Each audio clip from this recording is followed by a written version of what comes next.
আবারও আজকে একটা রেসিপির ভিডিও নিয়ে হাজির হয়েছি। এখানে কি নিয়েছি আপনারা তো দেখতেই পাচ্ছেন। নমস্কার বন্ধুরা, আমি মৌ।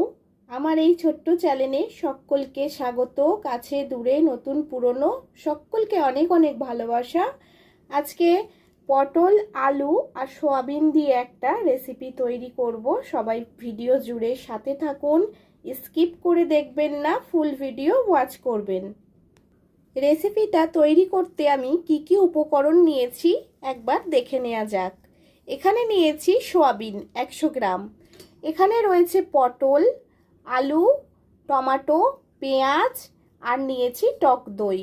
আর ফোড়নের জন্য নিয়েছি শুকনো লঙ্কা, তেজপাতা।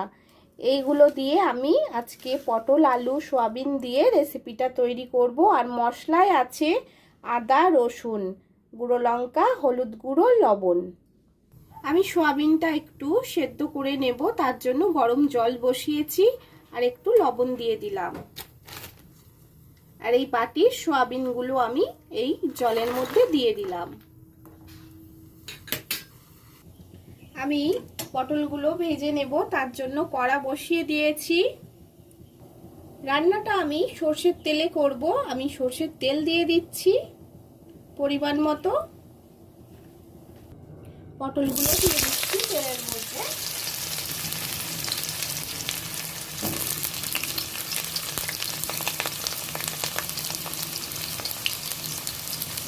লবণ,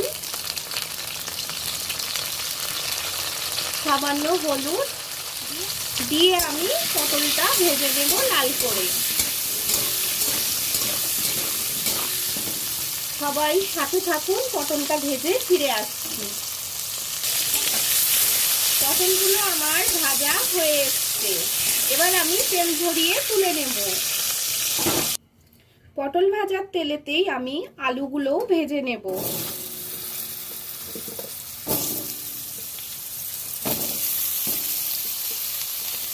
যারা একদমই পটল খেতে পছন্দ করেন না, তারাও কিন্তু এই সবজিটা বা তরকারিটা খুব ভালোবেসে খেয়ে নেবে, কারণ সোয়াবিন আছে, বাচ্চারা তো খুব ভালোবাসবেই।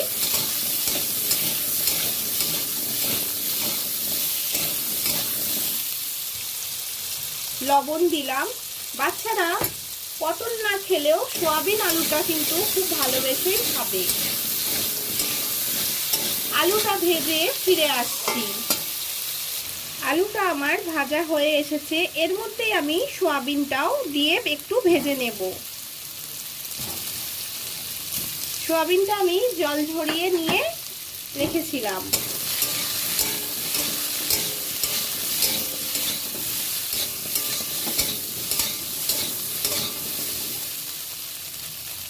আলু সোয়াবিনটা আমার খুব ভালো করে ভাজা হয়ে গিয়েছে, এটা আমি তুলে রেখে দেব। দিয়ে দিয়েছি কড়াতে, আবারও আমি তেল দিয়ে দিয়েছি। আর ফোড়নের জন্য একটা শুকনো লঙ্কা আর দুটো তেজপাতা দিয়ে দেব।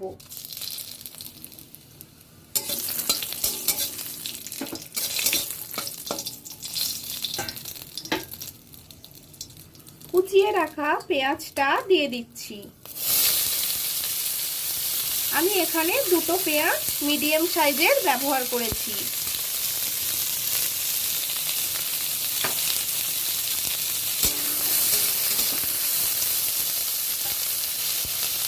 একটু লবণ দিয়ে দিলাম, পেঁয়াজটা যাতে নরম হয়ে যায় তাড়াতাড়ি।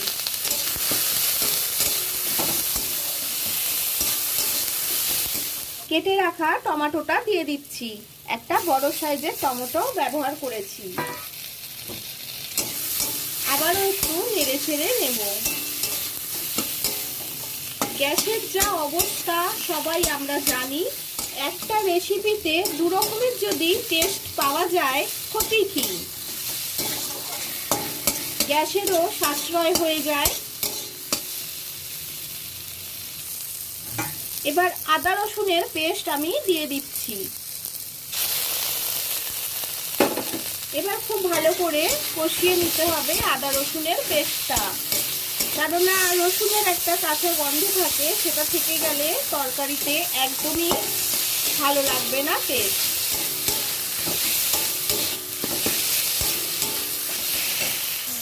মশলাটা কষাতে কষাতে টমেটোগুলো একদম নরম হয়ে মশলার সাথে মিশে গিয়েছে।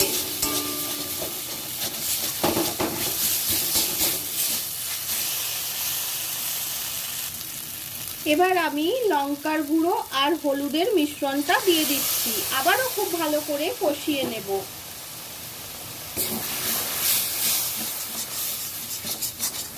যারা আমার চ্যানেলে ভিজিট করছেন নতুন বন্ধুরা, আমার এই সাধারণ ভিডিও যদি ভালো লেগে থাকে চ্যানেলটা সাবস্ক্রাইব করে পাশে থেকে যাবেন, পাশে থাকা বেল আইকনটা অল করে দেবেন। এরকম নিত্য নতুন ভিডিও আপনাদের কাছে চটজলদি পৌঁছে যাবে।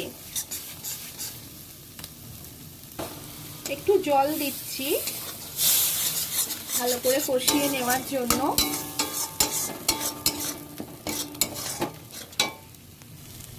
নুন দিয়ে ফেটিয়ে রাখা দইটা আমি দিয়ে দিচ্ছি।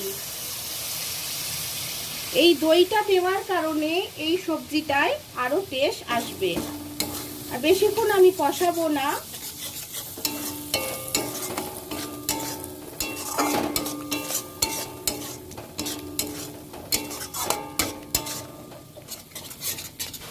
টক দইটা দেওয়ার কারণে টকটা ব্যালেন্স করার জন্য আমি একটুখানি চিনি ব্যবহার করলাম। মশলাটা আমার খুব ভালো করে কষানো হয়ে গেছে। ভেজে রাখা পটল, আলু আর সয়াবিন আমি এই মশলার মধ্যে দিয়ে দিচ্ছি।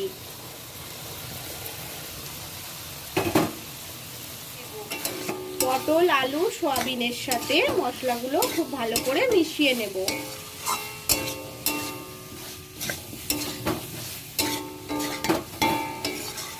আজকের ভিডিওটা কেমন হয়েছে, ভালো লেগে থাকলে অবশ্যই লাইক কমেন্ট করে সাথে থাকবেন।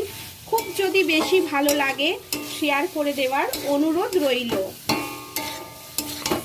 একটা আইটেমে দুটো টেস্ট।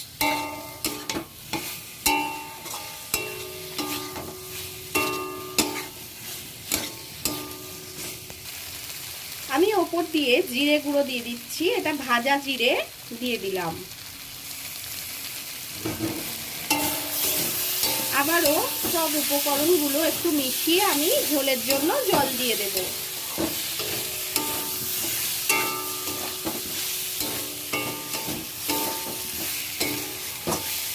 এবার আমি জল দিয়ে দেব।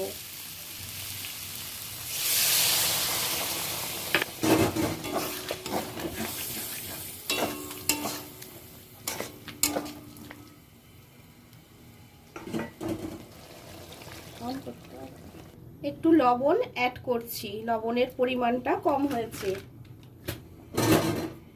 এই তরকারিটা ভাত, রুটি, পরোটা, লুচি সবের সাথেই দুর্দান্ত লাগবে। একবার হলেও আপনারা বাড়িতে বানিয়ে ফেলবেন এইভাবেই। এবার আমি একটা ঢাকা চাপা দিয়ে দেব। একটা ঢাকা চাপা দিয়ে দিচ্ছি।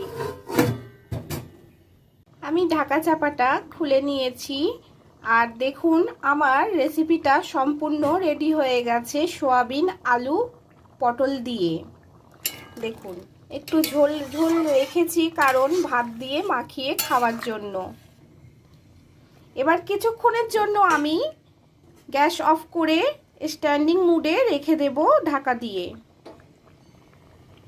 এই যে আমি ঢাকা চাপা দিয়ে রেখে দিচ্ছি।